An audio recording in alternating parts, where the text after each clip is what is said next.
यकीन हो तो कोई रास्ता निकलता है, हवा की ओर भी लेकर चिराग जलता है। जो होता है वो होने दो, ये पौरुषहीन कथन है। जो हम जो चाहेंगे वो हो जाए, इन शब्दों में ही जी। नमस्कार, इंडिया न्यूज देख रहे हैं आप और मैं हूं आपके साथ सचिन दुबे। बजट 2021 और 22 फिलहाल पेश कर दिया गया और ऐसे में लगातार जो कयास लगाए जा रहे थे कि आखिर इस बार के बजट में क्या खास होने वाला है, इस पर हम बातचीत करेंगे। हमारे साथ अनुराग श्रीवास्तव जो कि व्यापार विश्लेषक है वो जुड़े हुए हैं। आपका बहुत बहुत स्वागत है अनुराग जी। शैलेंद्र दुबे जो कि राजनीतिक विश्लेषक है वो भी जुड़े हुए हैं। शैलेंद्र जी आपका भी बहुत बहुत स्वागत है। और इसी के साथ साथ दिलीप यशवर्धन भी जुड़े हुए जो कि अर्थशास्त्री हैं, और हमारे साथ प्रज्ञा जी जुड़ी हुई हैं जो कि बैंकिंग एक्सपर्ट हैं, वो भी जुड़ी हुई हैं। प्रज्ञा जी आपका भी बहुत बहुत स्वागत है। तो लगातार तमाम कयास लगाए जा रहे थे कि आखिर किस तरीके से इस बार का बजट जो है वो आखिर खास कैसे होने वाला है। लेकिन सबसे पहले रुक करेंगे बड़ी खबर का। प्रीति, ओवर टू यू। बिल्कुल सचिन, इस वक्त बड़ी जानकारी बजट से जुड़ी हम अपने दर्शकों तक पहुंचा दें कि आज इतिहास का सबसे बड़ा बजट पेश किया गया। हर मंडल में सैनिक स्कूल बनाया जाएगा, छात्रों को टैबलेट देने की घोषणा भी की गई है इस दौरान। तो इस बजट से काफी ज्यादा उम्मीदें थी। बजट में क्या कुछ खास है? हर मंडल में राज्य को लेकर 16 जिलों में मेडिकल कॉलेज निर्माण भी किया जाएगा। ये तमाम बातें वित्त मंत्री की ओर से पेश की गई। सबको बिजली पानी देने का लक्ष्य है। कोरोना काल में किस तरीके से काम हुआ है, किस तरीके से यूपी में विकास हुआ, उसका भी जिक्र करते हुए नजर आए हैं। हर वर्ग को क्या कुछ उम्मीदें थी और क्या कुछ मिला है, बड़ी जानकारी से हम आपको रूबरू करा रहे हैं। हर मंडल में राज्य को निर्माण जो उनका है वो किया जाएगा और साथ ही 16 जिलों में मेडिकल कॉलेज का निर्माण भी होगा। लोगों ने हालांकि लॉकडाउन में पलायन किया था, लेकिन गरीबों को राशन दिया गया। किस तरीके से जो विकास है वो यूपी में हमने देखा और इसका जिक्र भी हुआ है। वहीं सचिन, आपसे जानकारी चाहेंगे, जिस तरीके से ये बजट पेश किया गया उसमें क्या कुछ अब मंथन और चर्चा की जाएगी? बिल्कुल, और ऐसे में लगातार पूरे देश भर की और प्रदेश भर के जनता की नजरें जो है वो टिकी हुई थी कि आखिर आने वाला वक्त में जो ये बजट पेश किया जाएगा उससे किन किन लोगों को फायदा होगा और कौन कौन से वो विशेष वर्ग हैं जिनको फायदा मिलता हुआ दिखाई देगा। क्योंकि देखिए, महामारी में हमने देखा कि आम जनता की मुश्किलें बड़ी थी, किसान, व्यापारी और आम जनता की मुश्किलें बड़ी थी, लेकिन वो जो तमाम समस्याएं उत्पन्न हो रही थी महामारी के दौर में उन्हें खत्म करने की पूरी कोशिश हुई और इस बजट को सही तरीके से पेश किया गया कि आने वाले वक्त में जो तमाम समस्याएं उत्तर प्रदेश वासियों ने झेली हैं उन्हें खत्म किया जाए। सीधे रुक करूंगा शैलेंद्र जी आपका। शैलेंद्र जी, लगातार बजट पेश होने से पहले कयास लगाए जा रहे थे कि ये चुनावी बजट हो सकता है क्योंकि आने वाले वक्त में चुनाव भी होने वाले हैं, लेकिन खुद सीएम योगी ने कहा कि इस बार का जो बजट पेश किया गया है वो बजट साफ तौर पर यह दर्शा रहा है कि सबका साथ, सबका विकास और सबका विश्वास के तहत ही इस बार का बजट पेश किया गया। जी बिल्कुल, आपने सही फरमाया और इसमें कोई दो राय नहीं है। कोई भी राजनीतिक दल हो, उसकी जो लास्ट में जो ट्रायल है, जो कोशिश है वो यही रहती है कि चुनाव में जाने से पहले लगभग हर वर्ग को जो है वो सुविधा प्रदान कर सके और उसी दिशा में एक समग्र और संतुलित बजट देने का प्रयास किया गया है। जैसा कि 2017 में जब ये सत्ता में आते हैं तो पहला बजट इन्होंने किसानों को समर्पित किया था। 3.84 लाख सीआर का बजट था। उसके बाद दूसरा जो औद्योगिक विकास को किया था 4 पॉइंट समथिंग था। उसके बाद तीसरा जो आपको युवाओं को जो समर्पित किया था 4.79 था और चौथा आपको जो समर्पित, तीसरा जो है महिलाओं को और चौथा युवाओं को जो है 5.12 लाख करोड़ का था। और ये बजट जो है ऐतिहासिक बजट है क्योंकि 5.50 ट्रिलियन का जो इसका साइज है, जो यूपी के हिस्ट्री में सबसे बड़ा आकार है। हाँ, जाहिर सी बात है, समाज के हर वर्ग को ये रहता है कि हमें जो है अधिक लाभ मिले और ये सोच ऐसी रखनी भी चाहिए। तो उसी दिशा में सबसे पहली जो बात यह है, मैं ये कहना चाहूंगा, देश के अंदर जो तमाम सरकारें, चाहे अभी आपने कुछ दिन पहले केंद्र सरकार के द्वारा जो बजट लाया गया उसमें स्वास्थ्य को प्राथमिकता देने की तरफ जो पहल की गई, तो कोरोना जैसी जो महामारी जो कि इंट्रोड्यूस हुई पूरा वर्ल्ड वाइड, तो उसमें तमाम देशों की सरकारें या तमाम जो है हमारे देश के अंदर प्रदेशों की सरकारें या हमारे राष्ट्र की सरकार स्वास्थ्य को प्राथमिकता देती दिखाई दे रही है। एक अच्छा संकेत है आने वाले समय के लिए। लेकिन अगर हम बात करें शैलेंद्र जी, तो इस बजट पेश करने के पहले हमने देखा किस तरीके से कांग्रेस के तमाम दिग्गज नेता जो हैं वो विधानमंडल के सामने ये खड़े हो गए थे और विरोध कर रहे थे। तो क्या लगता है, कहीं ना कहीं तमाम जो राजनीतिक दल है वो इस बजट से संतुष्ट यहाँ पर हुए होंगे? क्योंकि लगातार वो तो विरोध कर ही रहे हैं, चाहे वो किसान का मुद्दा हो, चाहे वो रोजगार का मुद्दा हो, चाहे वो शिक्षा का मुद्दा हो। देखिए, राजनीतिक दलों का तो काम है विरोध करना। अब हर राजनीतिक दल को लोकतंत्र में ये अधिकार है कि अपनी बात रखें, लेकिन जो निर्णय आएगा वो जनता के द्वारा आएगा। और जब कोई भी पार्टी की सरकार जब चुनाव में जाती है तो उस देश की या उस राज्य की जो जनता, मैं उत्तर प्रदेश की खासकर जो बात करूं तो 2022 में जो उत्तर प्रदेश की आवाम जो है फैसला करेगी कि हमारे अनुकूल जो चीजें डिलीवरी दी गई है पिछले 5 साल में या नहीं। तो राजनीतिक दलों का तो काम है, लेकिन ये है कि जिस तरह से हर वर्ग को जो है डिलीवरी देने की कोशिश की गई है, मुझे ये लगता है कि ये संतुलित और समग्र विकास के लिए जो है टारगेट किया बजट है। और तमाम जैसे आंकड़े जो अगर उसमें आप डिफरेंशिएट करके अगर उसको एनालिसिस करना चाहेंगे, देखिए परफेक्शन कहीं नहीं होता है, लेकिन आपको जो फैसला लेना होता है वो प्रोबेबिलिटी के आधार पर लेना होता है कि मान लीजिए पहले जो है किसी चीज की प्रोबेबिलिटी अचीवमेंट की 60% थी या 50% थी, तो आज जो है उस क्षेत्र में कितना आपने अचीवमेंट किया जो, तो उस दिशा में आप जो है एनालिसिस कर सकते हैं। बाकी परफेक्शन तो कभी नहीं होता। मतलब कुल मिलाकर सरकार की तरफ से पूरी कोशिश है कि इस वक्त में देखा जाए तो हर विशेष वर्ग को देखकर विकास की तरफ आगे बढ़ाया जाए प्रदेश को। ठीक है अनुराग जी, अगर हम बात करें तो व्यापारी हैं आप और कहने के व्यापार को अच्छे तरीके से आप समझते भी हैं, और जिस तरीके से महामारी के दौर में हमने देखा कि व्यापारी वर्ग जो है वो काफी हद तक परेशान हुआ, क्योंकि बिक्री बंद हो चुकी थी, लोग अपने घरों से बाहर निकल नहीं रहे थे, खरीदारी बिल्कुल नहीं हो पा रही थी। लेकिन ऐसे में अब सरकार जो योजना लेकर आ रही है, यानी कि एक जनपद और एक उत्पाद के तहत अगर सरकार काम कर रही है, तो कितना व्यापारियों के लिए सही होने वाला है? सबसे पहले तो मैं ये कहना चाहूंगा कि ये बजट सिंपल बजट ये नहीं था कि 2022 में चुनाव है उसको लेके बजट था। ये बजट प्योरली एक विकासशील बजट है, क्योंकि इंफ्रास्ट्रक्चर 3 चीजों पे बेसिकली अगर आप ध्यान दें तो 3 चीजों पे ध्यान दिया गया है। एक इंफ्रास्ट्रक्चर डेवलप करने में, चाहे वो एयरपोर्ट हो या रोड नेटवर्क हो या डिफरेंट सिटीज को दिया गया है। और इसके साथ जहां तक प्योरली आप अगर विकास उसकी बात करते हैं व्यापार को लेके, तो एक एस्टेब्लिशमेंट के लिए आपको 1000 दिन का समय दिया गया है। एक पर्टिकुलर हाईलाइट है कि 1000 दिन का समय दिया गया है। जब आप कुछ भी करिए, आपको लाइसेंस और सिर्फ प्रोसेस डिफाइन करने के चक्कर में 6 महीने तक आपको दौड़ना भागना नहीं है। इससे पहले आप काम शुरू कर सकते हैं और आने वाले 3 सालों में, 1000 दिन मतलब आने वाले 3 सालों में आप उस प्रोसेसेस को फॉलो कर सकते हैं, वो जो भी नॉर्म्स हैं उनको रेगुलेट कर सकते हैं। दूसरा, इस पे अगर ध्यान से देखिए तो 16 जिलों में मेडिकल कॉलेज बनाने की बात है। 16 जिलों में मेडिकल कॉलेज बनाने का मतलब है कि हम ऑलमोस्ट हर 5वें जिले में एक मेडिकल कॉलेज क्रिएट कर रहे हैं, जो कहीं ना कहीं मेडिकल सिचुएशन जो हमारे सामने आई थी उससे फाइट करने के लिए। तो ये सिर्फ अभी शॉर्ट टर्म बजट नहीं है, ये लॉन्ग टर्म बजट है। तीसरी तरफ किसानों को देखिए, इस बजट का मुझे लगता है कि ऑलमोस्ट 40% किसानों की तरफ देखा गया, चाहे वो जल योजना की बात की गई हो, चाहे वो सपोर्ट मुआवजे की बात की गई हो, चाहे वो सपोर्ट किसी भी तरह के सपोर्ट की बात की जाए। तो मुझे लगता है कि ये लॉन्गर टर्म का बजट है। और व्यापार जहां तक है, हाँ ये एक बहुत बड़ी सिचुएशन थी, उस सिचुएशन से निकलने की कोशिश थी। हाँ, एक छोटी सी चीज और कर सकते थे, कोविड पे हमने सिर्फ 50 करोड़ दिया है, इसको हम थोड़ा बड़ा कर सकते थे। ठीक है बिल्कुल। और ऐसे में अगर हम बात करें तो कहीं ना कहीं सरकार की तरफ से पूरी कोशिश है, और जैसा कि अनुराग जी ने भी जिक्र किया कि विकासशील की तरफ, विकास की तरफ आगे बढ़ाने वाले प्रदेश को ही लेकर ये बजट जो है वो प्रिपेयर किया गया है, और हर एक वर्ग को देखकर समझकर ही ये जो बजट है वो पेश किया गया है। दिलीप जी, अगर मैं बात करूं यहां पर तो सरकार की तरफ से कहा गया कि हमारा लक्ष्य है $1 ट्रिलियन तक पहुंचने का। क्या इस बजट से हम उस लक्ष्य तक पहुंच पाएंगे? सचिन जी, आज का जो बजट है वो 5,50,270 करोड़ रुपए का टोटल बजट है, जो पिछले साल से बढ़ के है। देखिए, बजट जो होता है वो किसी भी स्टेट का, कंट्री का या इंस्टीट्यूशन का एक फाइनेंशियल स्टेटमेंट होता है, और फाइनेंशियल स्टेटमेंट के 2 पार्ट होते हैं। एप्लीकेशन ऑफ फंड्स क्या होंगे और सोर्सेज ऑफ फंड्स क्या होंगे।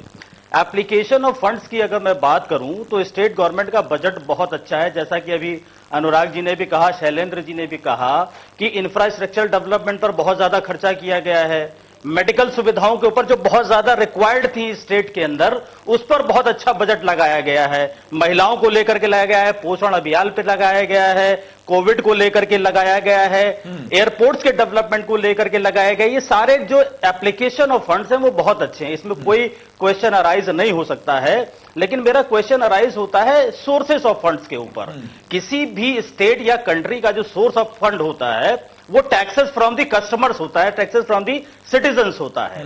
अब अगर मैं इस यूनियन बजट की बात करूं तो यूनियन बजट के लिए इनकम टैक्स और जीएसटी ये दो मेजर सोर्सेज होते हैं। यूपी वैट या वैट जो होता था वो स्टेट गवर्नमेंट का एक बढ़िया सोर्स ऑफ रेवेन्यू हुआ करता था, लेकिन ये सब्सिड्यूम हो गया जीएसटी में, तो ये पार्ट अब स्टेट गवर्नमेंट के हाथ में नहीं है। आज की डेट में स्टेट गवर्नमेंट के पास जो सोर्सेज ऑफ फंड्स हैं वो एक तो स्टैंप ड्यूटी है, रजिस्ट्रेशन फीस है, वाटर टैक्स है। दामों में जब बढ़ोतरी हो रही है तो स्टेट वैट अधिक लगाने की वजह से तो आज जो पेट्रोल और डीजल के दाम है वो अधिक है, तो कहने का रेवेन्यू तो अभी भी जनरेट हो रहा है। नहीं, अभी रेवेन्यू जनरेट हो रहा है लेकिन सेंटर से कट आ रहा है। मैं यही बताना चाह रहा हूं आपको कि हमारे पास जो सोर्सेज ऑफ फंड्स का जो तरीका है वो कोई नया डेवलप नहीं किया गया है। अगर हमारे एग्जिस्टिंग टैक्स पेयर्स के ऊपर हम वैट बढ़ा करके, स्टैंप ड्यूटी बढ़ा करके, हाउस टैक्स बढ़ा करके, वाटर टैक्स बढ़ा करके अगर अपने रेवेन्यू का कलेक्शन कर रहे हैं तो इस पार्ट पर मैं थोड़ी सी कमी कहूंगा बजट में, क्योंकि जब तक आप पैसे आने के सोर्सेज को डेवलप नहीं करेंगे, पैसे जाने के सोर्सेज आप लाख बना दीजिए, लेकिन आप पैसा लाएंगे कहां से? आप एग्जिस्टिंग टैक्स। ठीक है दिलीप जी, ठीक है। इस वक्त एक बड़ी खबर सामने आ रही है, प्रीति ओवर टू यू। बिल्कुल, इस वक्त एक बड़ी और अहम जानकारी से भी आपको रूबरू करा दे, बड़ी खबर से हम आपको रूबरू करा रहे हैं, बजट से जुड़ी इस वक्त की बड़ी जानकारी। तो योगी सरकार का सबसे बड़ा बजट पेश किया गया, तमाम वर्ग को काफी ज्यादा उम्मीद है और यूपी के इतिहास में सबसे बड़ा ये बजट है। 5,50,270 करोड़ का ये बजट पेश किया गया है। पोषण अभियान के लिए 415 करोड़ है और साथ ही श्रमिक कल्याण के लिए भी 100 करोड़ का बजट रखा गया है। तो बड़ी बात है, हम आपको बता रहे हैं बजट की। बीमा के लिए 600 करोड़ की व्यवस्था, यानी कि जो उम्मीदें लगाई जा रही थी, क्या वाकई उन उम्मीदों पर खरा उतरा है ये बजट? किसानों के सस्ते लोन के लिए 400 करोड़ रुपए किसानों पर भी यहां पर ध्यान दिया गया है। आयुष्मान योजना के लिए 1300 करोड़, गांव में स्टेडियम के लिए 25 करोड़ रुपए हैं। तो बजट की बड़ी बातें भी हम आपको लगातार बता रहे हैं। बिल्कुल सचिन। तो बिल्कुल इस बार का बजट ऐतिहासिक बजट है और प्रदेश को आगे लेकर जाना है, विकास की राह पर बढ़ाना है और इसीलिए ही इस बजट को आज पेश किया गया है। सीधे रुख करते लखनऊ, जहां पर हमारे सहयोगी जय शुक्ला बने हुए। जय, फिलहाल बजट पेश हो चुका है और आम जनता को भी सरकार से बहुत उम्मीदें थी, क्या सरकार उन तमाम उम्मीदों पर खरी उतरी है?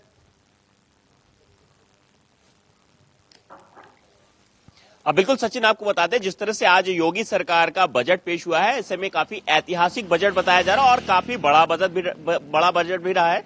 ऐसे में जो किसान है, किसानों को विशेष पैकेज भी दिए गए हैं, चाहे वो सिंचाई को लेकर के हो या तमाम बीमा को लेकर के हो या लोन को लेकर के हो। तो हमारे साथ में इस वक्त आपको बता दें, मैं राजधानी लखनऊ का जो बाबूखेड़ा गांव है वहां पर है और हमारे पीछे तमाम वो किसान भी हैं, आप देख रहे हैं। हम उनसे बात करते हैं, पूछते हैं कि आखिर जो बजट रहा है उससे उनको कितनी राहत मिलने वाली है।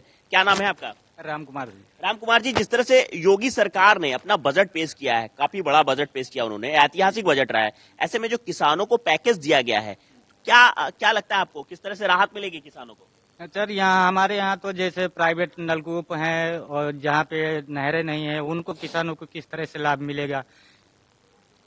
मतलब जो किसान है, जो जहाँ पे नलकूप है वहाँ तो लोग फ्री मतलब सींचते हैं, जिससे डीजल पेट्रोल है इतना महंगा है। हम लोग किसान आदमी हैं, 10-20 किलो अनाज लेके जाते हैं तो 2 लीटर तेल मिलता है, तो हमारा लोगों का काम किस तरह से चलेगा? बिल्कुल, हमारे साथ में और किसान है। ये बताइए, सरकार ने जो एक बजट दिया है उसमें किसानों के लिए एक राहत पैकेज दिया है, जिसमें सिंचाई से लेकर के तमाम उनको जो लोन की व्यवस्थाएं की है, कम उस पर मूल्य पर लोन मिलेगा, कितना इससे किसानों को राहत मिलने वाली है? देखिए, पहले तो मैं स्वागत करूंगा सरकार का कि उन्होंने जो बजट पेश किया है वो बड़ा बजट पेश किया है। आगे जो भी बजट हुए उनसे ज्यादा पूंजी की इन्होंने व्यवस्था की है, मगर फिर भी कहीं ना कहीं जो किसान को आशा है, एक बड़ी आशा के तौर से देख रहा था किसान। ठीक है, बिल्कुल रवि, लगातार बने रहिए हमारे साथ, तमाम अपडेट्स हम आपसे लेते रहेंगे और इस बीच में एक बड़ी खबर सामने आ रही है। प्रीति, ओवर टू यू।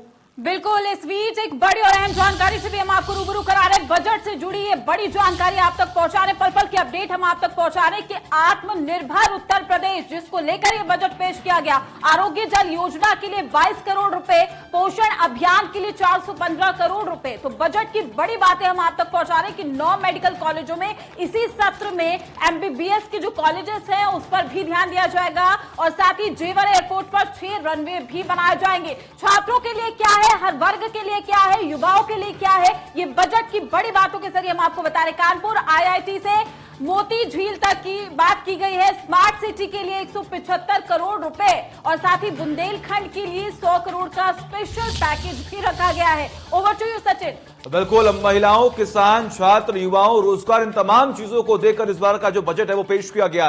प्रज्ञा जी, आपके पास आना चाहूंगा मैं यहाँ पर। प्रज्ञा जी, शॉर्ट में ये जो बजट है वो कैसा है और किस तरीके से बैंकिंग के जरिए आम जनता को सहायता मिल सकती है, राहत मिल सकती है? बिल्कुल सचिन, किसी भी बजट के लिए या किसी भी इनफैक्ट सोसाइटी की ग्रोथ के लिए 3 चीजें बहुत जरूरी हैं, दैट इज इकोनॉमिकल, मेंटल और उसकी फिजिकल कंडीशन। तो जिस तरह से आरोग्य योजना को फंड्स एलोकेट किए गए हैं, आरोग्य योजना पे ध्यान दिया गया है, मेडिकल कॉलेजेस पे ध्यान दिया गया है, तो ऑब्वियसली फिजिकल हेल्थ की बात की गई है। जिस तरह से आपराधिकरण को कम करने की बात हुई है, फीमेल्स के लिए अलग सेटअप किया गया है उनके सिक्योरिटी के लिए, तो यहाँ पे मेंटल हेल्थ की बात हो रही है और इकोनॉमिकल हेल्थ के लिए ऑब्वियसली जिस तरह से इंफ्रास्ट्रक्चर पे ध्यान दिया गया है। देखिए, क्योंकि इंफ्रास्ट्रक्चर जहां का ठीक नहीं है वहां पे कोई भी बिजनेस करना आसान नहीं होता है। बट किसी भी ग्रोथ सिस्टम के 2 पार्ट्स हैं, प्लानिंग एंड एग्जीक्यूशन। तो प्लानिंग वाकई में बहुत अच्छी है, चारों तरफ से समग्र बजट है, बैलेंस्ड बजट है, हर चीज को ध्यान में दिया गया है। जिस तरह से 1000 दिन का टाइम दिया गया है लाइसेंस लेने के लिए, इन द मीन टाइम आप अपना यूनिट सेटअप कर सकते हैं, आप अपनी इंडस्ट्री स्टार्ट कर सकते हैं। ये भी गवर्नमेंट को देखना होगा कि क्या उन 3 सालों में भी सारे परमिशन, सारे लाइसेंसेस मिलते हैं कि नहीं मिलते हैं, क्योंकि एक बार किसी ने अपना सेटअप कर लिया, उसमें बड़ा पैसा लगा दिया, वहां पे अपना समय दे दिया 3 साल का, और पता लगे कि 3 साल में भी अगर ये लाइसेंसेस नहीं मिल पा रहे हैं, जो बिचौलिए इन्वॉल्व होते हैं, जिस तरह से चाहे वो आप एक छोटे से स्कूल की अगर बात लेंगे तो ये हालत है कि एनओसी लेने में स्कूलों को 10-10 साल लग जाते हैं यूपी सरकार से, जबकि सीबीएसई से एफिलिएशन उनका शायद 2 साल में, 1.5 साल में हो जाता है। तो इन चीजों पे, एग्जीक्यूशन पे बहुत ज्यादा ध्यान देने की जरूरत है।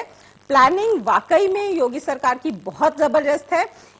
जिस तरह से प्लानिंग की गई है, अगर उसी लेवल पे एग्जीक्यूशन किया गया, बिचौलियों को खत्म किया गया और टाइम बाउंडेशन दी गई, यानी कि रिस्पॉन्सिबिलिटी सेटअप करना कि इतने टाइम में अगर आपको ये परमिशन देनी है, ये लाइसेंस देना है, तो उसमें ऑफिसर्स की रिस्पॉन्सिबिलिटी हो, उनके ऊपर एक टाइम बाउंडेशन दी जाए कि आपको इतने टाइम में जवाब देना है, तो उससे काफी फर्क पड़ेगा। ठीक है अनुराग जी, जो छोटे मोटे उद्योगपति होते हैं, जो छोटे मोटे कारोबारी होते हैं, उनको भी देखा हमने किस तरीके से महामारी के दौर में उन्हें भी काफी दिक्कतों का सामना करना पड़ा और कुछ लोग तो पलायन भी कर चुके थे। लेकिन ऐसे में इस बार बजट अगर हम बात करें तो इस बार के बजट के जरिए वो छोटे मोटे जो व्यापारी हैं आखिर वो किस तरीके से आगे बढ़ सकते हैं? देखिए, जब आप छोटे मोटे कहते हैं तो एक बेंचमार्क बताना कि आप किस लेवल पे बात कर रहे हैं। अगर आप बिल्कुल छोटे मोटे की बात करते हैं तो वो मुद्रा पहले से था, जिससे आपको छोटा सा एक लोन मिल जाता है और आप उसको आगे बढ़ा सकते हैं। अगर एक इन्वेस्टमेंट की आप बात करते हैं, जहां आप इन्वेस्ट करके और एक थोड़ा सा इंफ्रास्ट्रक्चर को डेवलप कर सकते हैं और फिर एम्प्लॉयमेंट देने की या एम्प्लॉयमेंट अर्न करने की बात करते हैं, तो ये बजट सही है। सही इसलिए क्योंकि अगर आप देखिए तो हम इलेक्ट्रॉनिक सिटी बनाने की बात कर रहे हैं। हम एयरपोर्ट के आसपास, जब कभी एयरपोर्ट बनेगा तो उसके आसपास कुछ एक क्लस्टर डेवलप करेगा अपने आप। वो डेवलप करेगा तो एक छोटे लोग उसमें जो आप जिसको छोटे मोटे की डिफिनीशन जब तक नहीं होगी तब तक नहीं कर सकते, लेकिन एक क्लस्टर डेवलप करेगा जहां इकोनॉमी अपने आप बढ़ेगी, और वो इकोनॉमी जब बढ़ेगी तो सपोर्ट होगा। जैसे यूनिवर्सिटीज की बात की जा रही है, मेडिकल कॉलेज की बात की जा रही है, इनमें से कुछ भी स्टैब्लिश होगा तो इन एस्टेब्लिशमेंट के बाद, और चूंकि हम ये कह रहे हैं कि ये अगले कुछ दिनों में डेवलप होने की बात हो रही है, और जैसे जनरली जो होता है, last budget of any government is only directed towards, वो प्योरली डायरेक्टेड होता है चुनाव को लेकर। ठीक है, वो यहाँ कहीं नहीं दिखा। मुझे ये बिल्कुल। पूरा अंत में दिखता है आपने कि जिक्र किया चुनाव को लेकर, तो मेरा सवाल यही है शैलेंद्र जी से कि देखिए लगातार तमाम प्रतिक्रियाएं जो हैं वो राजनीतिक दलों की तरफ से आती हैं, क्योंकि मुद्दा उठा हुआ है किसानों का। और अगर हम बात करें किसानों को लेकर, तो क्या किसान इस पूरे बजट से होंगे संतुष्ट? क्योंकि देखिए मुआवजे को लेकर अगर हम बात करें तो जो तमाम जो परेशानियां उत्पन्न हो रही थी किसानों को लेकर, तो इन तमाम चीजों को देखते हुए जब बजट पेश किया गया तो क्या किसान इससे संतुष्ट होंगे? सचिन जी, मैं आपकी बात का जवाब देने से पहले मैं एक तथ्य करेक्ट कर दूं। अभी अनुराग जी ने बोला था कि 16 मेडिकल कॉलेज का इंट्रोड्यूस करना जो है, तो ऑलरेडी 59 डिस्ट्रिक्ट्स में मेडिकल कॉलेज प्राइवेट या गवर्नमेंट के हैं, तो 16 और किए जा रहे हैं। तो इसका क्या होगा कि जो 75 जिले हैं पूरे उत्तर प्रदेश के अंदर, हर जिले के अंदर जो है मेडिकल कॉलेज होगा। पहले तो ये चीज नंबर 1। नंबर 2, जो दिलीप जी ने जो बात की कि अर्थव्यवस्था, चूंकि मेरा जो कोर एरिया है, मैं बाय प्रोफेशन एंटरप्रेन्योर हूं, तो इन्वेस्टमेंट आएगा कैसे, तो मैं उस पर थोड़ा प्रकाश डाल दूं। देखिए क्या है, अर्थव्यवस्था को मेजर करने के लिए मेजरली जो है 4 पिलर्स हैं जिनको आपको फोकस करने की जरूरत होती है world wide. It's not in India. First is the consumption, उपभोक्ता जो है कि खर्च करने की जो है शक्ति। दूसरा है आपका इन्वेस्टमेंट। थर्ड है आपका गवर्नमेंट स्पेंडिंग। और फोर्थ है आपका नेट एक्सपोर्ट। तो कोरोना जैसे पैंडेमिक में जहां पर आम जन जो है सब डरे हुए हैं, चाहे लोगों के पास पैसे हैं लेकिन फिर भी खर्च करने से डर है। क्या डर है? तमाम लोगों का रोजगार भी गया हुआ है उनके, और जिनके पास रोजगार है भी, जिनके पास सेविंग्स हैं भी, तो उनको इस बात की एश्योरिटी नहीं है कि ये कितना लंबा और चलने वाला है। तो कहीं ना कहीं जो अफ्रेडिंग जो एटमॉस्फियर है, उसमें जो खर्च करने की जो टेंडेंसी है, वो सबकी अभी जो है रुकी हुई है। तो पहली चीज। दूसरा है इन्वेस्टमेंट, जिसको गवर्नमेंट को फोकस करने की जरूरत है। और तीसरा है गवर्नमेंट स्पेंडिंग। और चौथा नेट एक्सपोर्ट। क्योंकि इस पैंडेमिक में जो है ऑलमोस्ट सारे कंट्री अफेक्ट करने की वजह से जो इंपोर्ट और एक्सपोर्ट वो भी इफेक्टेड था।